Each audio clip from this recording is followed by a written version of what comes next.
All right, good morning. Good morning. January 30th. It's the end of January already. So quickly. Holy cow. I know. We've both been doing our new jobs for about a month now. We have. Yeah. Yeah. It's been fun. It's been really fun. It's been hectic, but it's been very fun. Busy. Learned a lot on the job already. A couple of things today. I want to give a quick update. Our housing element, as many of you know, we worked with our resident AHA friends.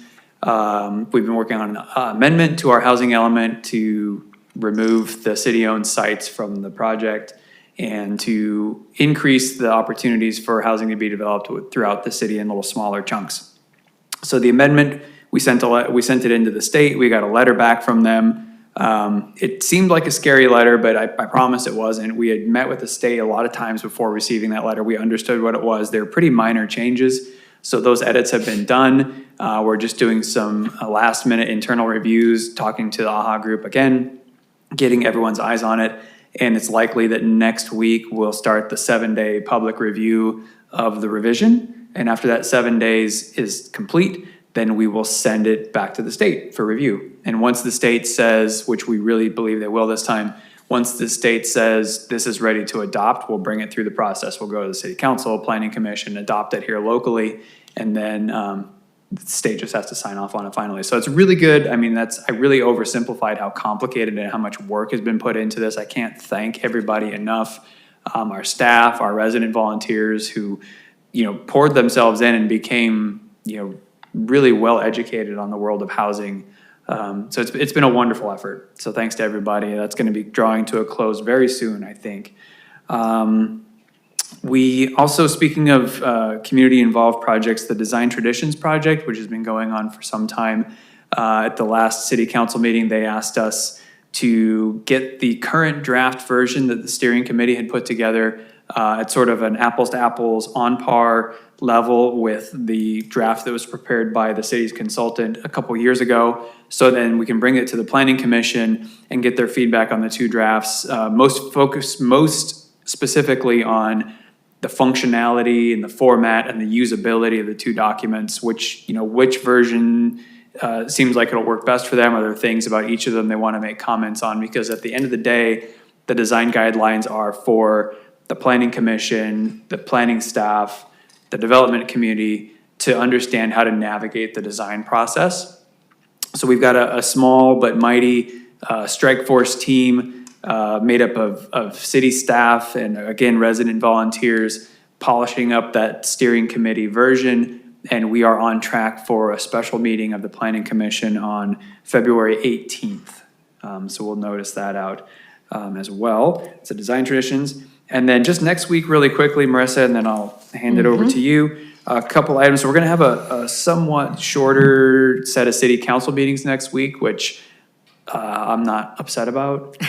I think that the council's ready for a shorter meeting. And part of that is a function of the fact that we had a short turnaround. This month's city council meeting was pushed later into the month. We had our priorities meeting, which took a lot of capacity from everybody, including staff and council. And so we're intentionally making the February meeting a little bit smaller just because of everyone's capacity and ability. And we've got some more special meetings in February. So there's not a lack of meetings. Don't worry if you're a meeting fan. But on Monday and Tuesday, the big items to talk about are recap of the January 22nd strategic priorities meeting.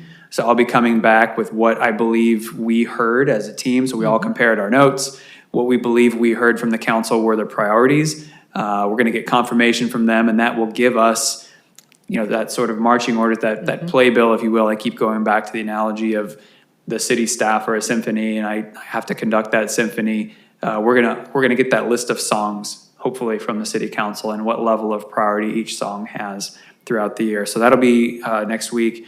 We're gonna have a conversation. One of the things that came out of that meeting on the 22nd was that the council does want to have a conversation quickly about whether or not to pursue a TOT increase. Right. That's transient occupancy tax. It's a tax that's levied on all of our hotels in the city.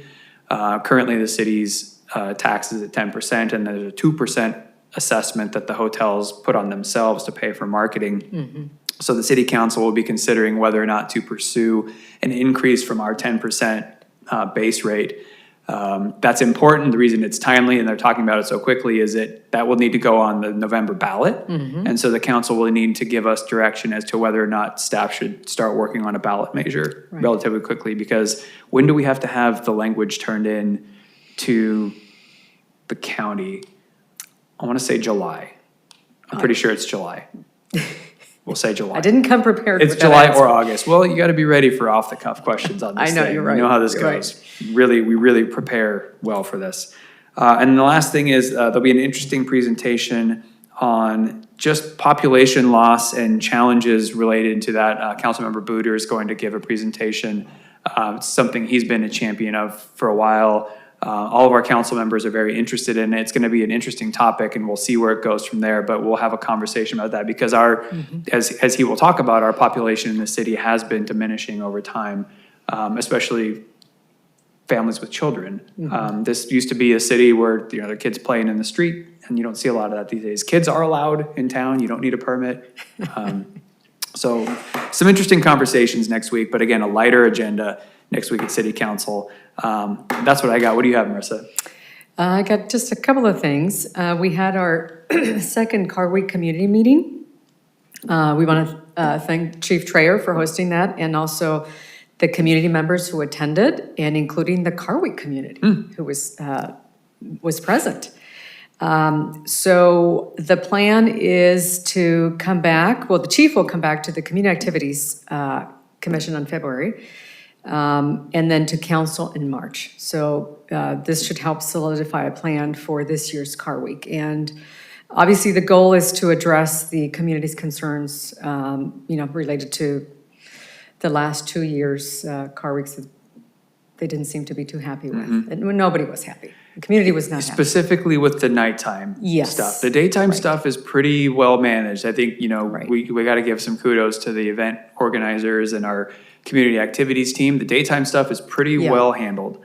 It's the nighttime when stuff gets a little bit squirrely. Yeah. And not the good kind of squirrel on the old squirrel cans, the bad kind of squirrel. Right. Yeah. So hopefully we can address their concerns with a new plan. Good. And what else?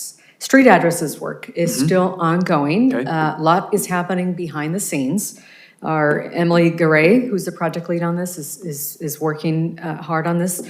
So if anybody has questions, please submit your questions to askstreetaddresses@ci.carmel.ca.us.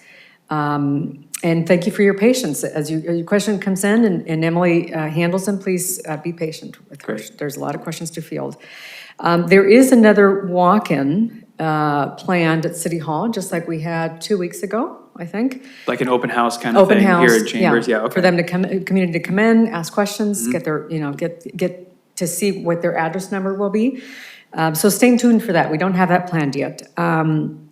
We are encouraging the multi-unit owners to reach out to us in order to start working on assigning unit numbers to the multi-unit buildings. So we are going to do an outreach in the coming weeks to them specifically.